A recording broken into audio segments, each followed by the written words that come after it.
Today is a somber day for the country as we remember the life and legacy of a beloved former First Lady.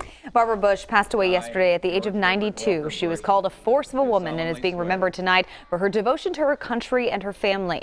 Barbara Bush is only the second woman in American history to be both mother and wife to a U.S. president.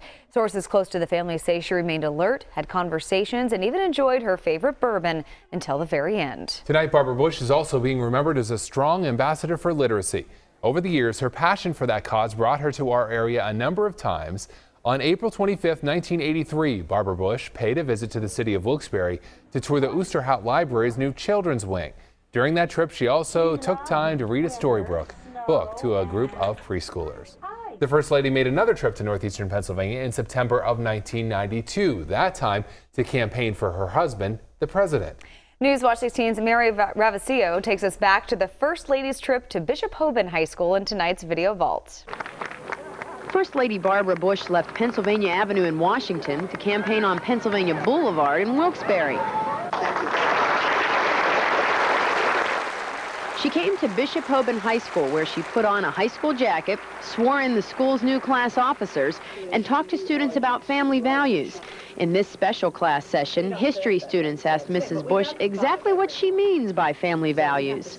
I know it when I see it, but it's people who don't talk the talk, but walk the walk. That's not quite as deep as that sounds. But with all this talk about family values, what about the recently passed family leave bill? It would give employees 12 weeks unpaid leave to take care of a new baby or to care for a loved one. But is it true that your husband is planning to veto the family leave bill? My husband is for the family leave bill, but he's for it voluntarily, not in a mandatory governmental fashion, because it will close down many businesses, and that costs jobs. I need your help. Yes.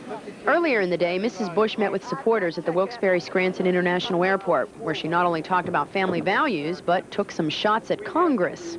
In the next 4 years, George wants to do so much more, and he will when we clean the house. Pennsylvania is a critical state in this election. President Bush won Pennsylvania by a narrow margin in 1988.